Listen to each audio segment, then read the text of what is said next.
ভারতের রাজনৈতিক দল এবং দুর্নীতিবাজদের এক মূর্তমান আতঙ্কের নাম ধ্রুব রাঠি।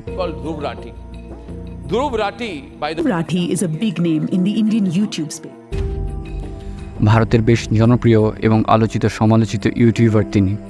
সামাজিক যোগাযোগ মাধ্যম দিয়ে যে যুগান্তকারী কিছু করা যায় বা সমাজের অন্যায় অনিয়মগুলো তুলে ধরে চোখে আঙ্গুল দিয়ে দেখানো যায় তার প্রমাণ এই ধ্রুব। তার এসব কাজে এবং সত্য তুলে ধরতে গিয়ে তাকে কম ঝামেলা কিংবা অপবাদ সহ্য করতে হয়নি তা নয়, তাকে হত্যার হুমকি এমনকি বিভিন্ন ভিত্তিহীন গুজব রটনার পিছপা হয়নি এই গদি মিডিয়া। বিভিন্নভাবে তাকে অপমান অপদস্থ করার চেষ্টা চালিয়েছে তারা। এবার ভারতের জাতীয় নির্বাচনের আগে তার ডিক্টেটর ভিডিওটি ভারতের বিভিন্ন রাজ্যে বড় বড় বিলবোর্ডে চালানো হয়েছে মানুষকে দেখাতে, যা এবার নির্বাচনে বেশ ভালো ভূমিকা রেখেছে, যার দ্বারা তার জনপ্রিয়তা অনুমান করা যায়। ধ্রুব বা তার পরিবারের কারোই পলিটিক্যাল কোনো আগ্রহ বা সক্রিয় অংশগ্রহণ ছিল না। তিনি দেশের বিভিন্ন অনিয়ম অবিচার দুর্নীতি দেখে ইউটিউবে ভিডিও করা চালু করেন। তিনি মোদী সরকারের এক আতঙ্কের নাম। ইলেকট্রাল বন্ড, অবৈধ ডোনেশন, মিথ্যা প্রচার, অহিংসা, দাঙ্গা, বিভিন্ন জিনিস নিয়ে বিজেপির একের পর এক ফর্দা ফাঁস করতে থাকেন তিনি, যার কারণে তিনি মোদী এবং অন্যান্য দুর্নীতিবাজদের জন্য এক আতঙ্কের নাম।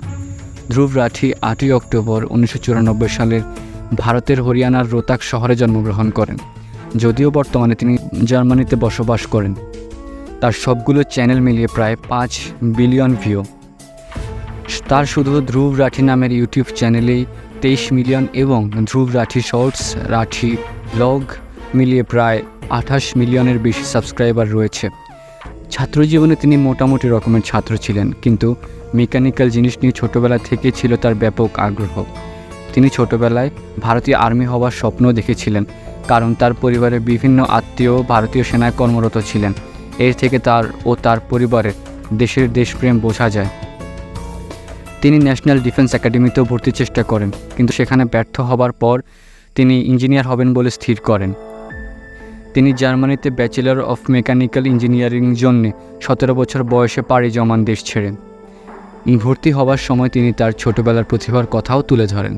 তিনি ছোটোবেলাতে লেগো সেট দিয়ে রোবট বানিয়ে তাক লাগিয়ে দেন সকলকে।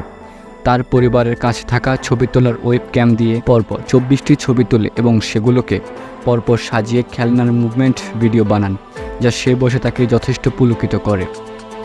এগুলোর কারণে তার জার্মানির ভর্তি আরও সহজ হয়ে যায়। তিনি ছোটোবেলাতেই কমিক পড়তে বেশ ভালোবাসতেন।